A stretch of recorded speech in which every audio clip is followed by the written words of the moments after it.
Bueno, hablemos de algo que se escucha mucho, pero que a veces no se entiende tan bien, el trastorno límite de la personalidad, o TLP. La verdad es que está súper rodeado de mitos, de estigmas, pero a ver, ¿qué es en realidad? Justamente en este recorrido vamos a desmitificarlo juntos. Vamos a verlo de una forma clara y sobre todo compasiva para entender bien qué es y, muy importante, qué no es. Para meternos de lleno en el TLP, creo que lo mejor es empezar por lo que se siente, por su núcleo emocional. A ver, imaginen por un momento una sensación constante de vacío, como si de verdad faltara algo esencial por dentro. Y ojo, no es tristeza, ¿eh? Es más bien una ausencia, la falta de algo. Este sentimiento, que es crónico, es una de las bases, una de las piedras angulares de este trastorno. Y con eso entramos a nuestra primera sección. Un mundo de inestabilidad. Aquí vamos a explorar la experiencia interna del TLP. Porque la verdad no se trata solo de una lista de síntomas que uno puede leer en un manual.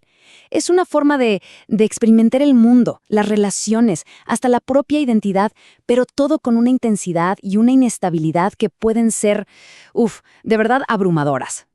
Entonces, ¿cómo es vivir así? ¿Cómo es vivir con emociones que son súper intensas, súper cambiantes y además con un miedo constante al abandono?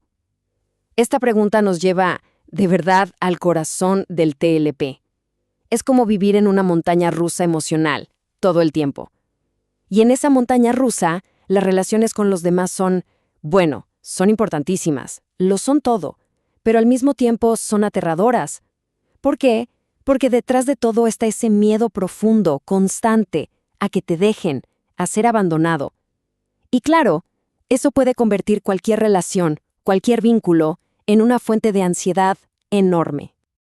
Ok, ya que tocamos un poco la parte de la experiencia interna, de lo que se siente, vamos ahora a la parte más, digamos, técnica. ¿Qué es el TLP? Vamos a definir el trastorno. Ponerle un nombre, una estructura, nos va a ayudar a entender todas sus piezas. A ver, aquí tenemos la definición formal y de verdad que cada palabra es clave. Dice que es una condición de salud mental que se caracteriza por un patrón generalizado. ¿Qué significa eso? Que no es algo que pasa de vez en cuando, no, es algo que afecta casi todos los aspectos de la vida de la persona. Y la palabra que une todo esto, la palabra clave aquí, es inestabilidad. Es el hilo conductor de todo lo que vamos a ver. Entonces, para simplificarlo un poco, esta inestabilidad se manifiesta en 4 áreas clave. Primero, la regulación emocional, o sea, cambios de humor súper intensos. Estamos hablando de pasar de la euforia total a la desesperación en cuestión de horas. Segundo, las relaciones interpersonales, que suelen ser muy intensas, a veces hasta caóticas. Tercero, la identidad. La imagen que se tiene de uno mismo es distorsionada e inestable. Y cuarto, el comportamiento, que puede ser impulsivo e incluso autodestructivo. Y fíjense, un ejemplo clarísimo de esta inestabilidad en las relaciones es algo que los expertos llaman escisión. Suena complicado, pero es básicamente ver a las personas en blanco y negro. O sea, o alguien es perfecto, impecable. Eso es la idealización.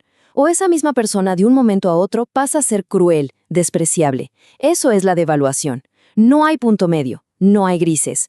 Y lo más impactante es que el cambio de un extremo al otro puede ser rapidísimo. Pero la inestabilidad no es todo. Hay otros síntomas que son centrales. Por ejemplo, esa ira intensa que a veces parece desproporcionada, o ese miedo frenético al abandono del que hablábamos. Y en momentos de mucho estrés puede aparecer la paranoia, o incluso la disociación, que es como sentirse desconectado de la realidad. Y claro, de fondo siempre está esa sensación crónica de vacío. Ok, ya tenemos una idea más clara de los síntomas, ¿no? Pero la pregunta es, ¿cómo se llega a un diagnóstico oficial? Porque claro, esto no es algo que se haga a la ligera, es un proceso muy cuidadoso que se basa en criterios súper específicos. Y aquí, este número es la clave de todo, el 5. Para que un profesional de la salud mental dé un diagnóstico de TLP, la persona tiene que cumplir con al menos 5 de los 9 criterios oficiales. Y no solo una vez, sino de forma persistente. Es un umbral muy específico. Y aquí hay algo importante que señalar. Generalmente, el diagnóstico se hace al final de la adolescencia o al principio de la edad adulta. ¿Por qué? Bueno, porque los profesionales son muy cautelosos al diagnosticar a gente muy joven. Piénsenlo, la adolescencia de por sí es una etapa de muchísima inestabilidad natural. Entonces se espera a que este patrón de comportamiento se establezca, que persista por lo menos un año, para estar seguros. Ahora, una pregunta que seguro más de uno se hace. ¿De dónde viene ese nombre? Límite, borderline. La verdad es que suena un poco raro. Pero su historia es fascinante y nos cuenta muchísimo sobre cómo ha ido cambiando la forma en que entendemos la salud mental. Resulta que a finales del siglo XIX, los médicos empezaron a usar el término límite para describir a pacientes que no encajaban bien ni en la categoría de neurosis ni en la de psicosis. Estaban literalmente en la frontera. Luego, a mediados del siglo XX, se habló de una organización de personalidad limítrofe, pero el gran paso se dio en 1980, cuando el TLP se reconoció por fin como un trastorno distinto. Y eso fue un antes y un después, porque abrió la puerta a que se estudiara y se tratara mucho mejor. Y bueno, con todo esto llegamos a la parte que para mí es la más importante de todas, una nota de esperanza.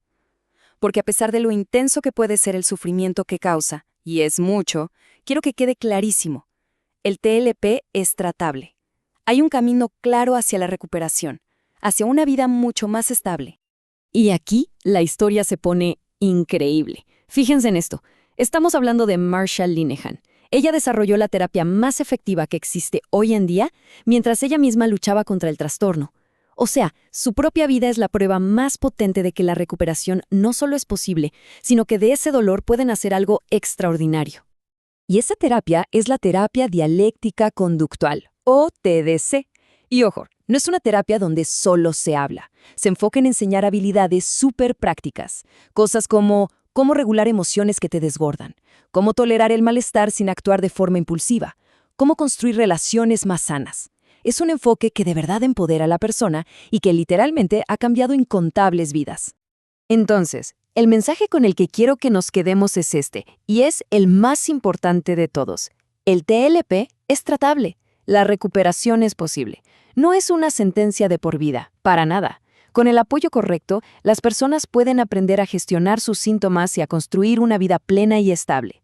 Y esto, claro, nos deja con una reflexión final, ¿no? ¿Qué podemos hacer como sociedad para derribar de una vez por todas el estigma y ofrecer un mejor apoyo a todas las personas que recorren este camino?